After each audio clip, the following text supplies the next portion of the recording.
did you know the maternal mortality rate is higher in the United States than in any other high-income country, and it's 3 times higher for black women. And to give Vice President Harris some credit, this is an issue she's been trying to talk about for a long time, and generally speaking, I don't think people are really listening.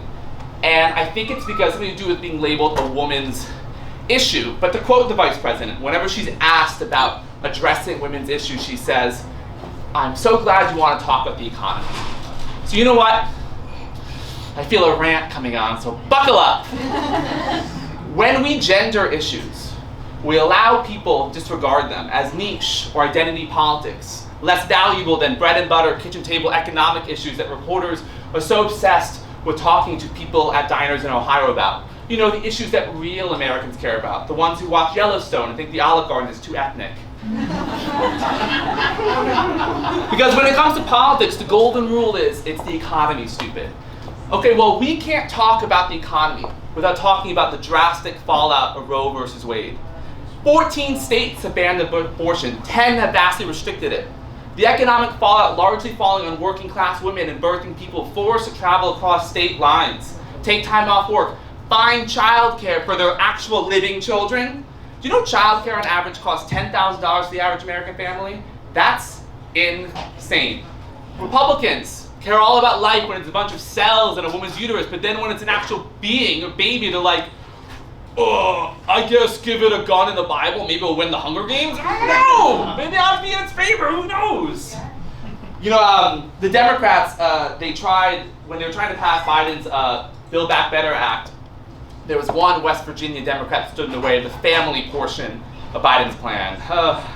Joe Manchin, a man who lives on a houseboat, stood in the way of capping childcare, 7% of a family's income, stood in the way of making the expanded child tax credit permanent, even though it reduced child poverty by 40%, and stood in the way of providing universal pre-K for every American. No one who lives on a boat should have that much power. The only reason why you should be on a boat or live on a boat is if you're a cast member on Below Deck or a Liza Minnelli impersonator on Gay Cruise. The only 2 reasons. But those plans would have helped parents, they would have helped women, and they would have invested in children, invested in our future. Hello? Whitney told us this shit like 40 years ago! This isn't new, this isn't some novel crazy thing, and to give President Biden credit, maybe he could do more, but he is signing executive orders to protect abortion. His administration's in court right now fighting to protect access to abortion pills. And through his CHIPS and Science Act, he's making companies that want government tax credit to provide childcare for workers. Are we not familiar with the CHIPS and Science Act? Oh my God, okay. And invest billions of dollars in the manufacturing of microchips that go in cars, microwaves, appliances. It's the Ed Sheeran of Biden's bills. It's not the sexiest, but can't deny it's hitmaker. You know, we saw in the midterms, obviously, the overturning Roe v. Wade ignited a lot of people because I think people realized that they can come for all of us. It's like when you realize you can still get an STD even if the guy's hot. Doesn't matter, he has it, he has gonorrhea.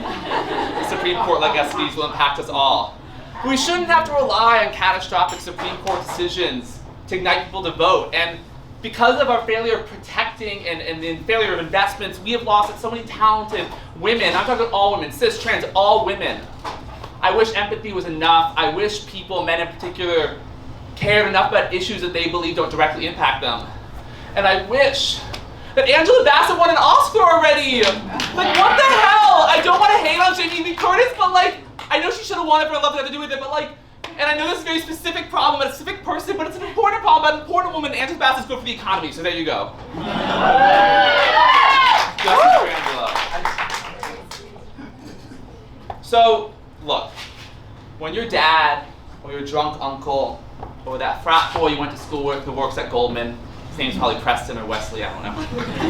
When they complain about the economy, when they talk about how taxes are too high and there's a labor shortage because people don't want to work, if they don't mention about providing affordable childcare or enshrining the right to an abortion or protecting trans women persecution, if they don't mention women's issues, then they don't know what the fuck they're talking about. We have a great show for you tonight! Woo!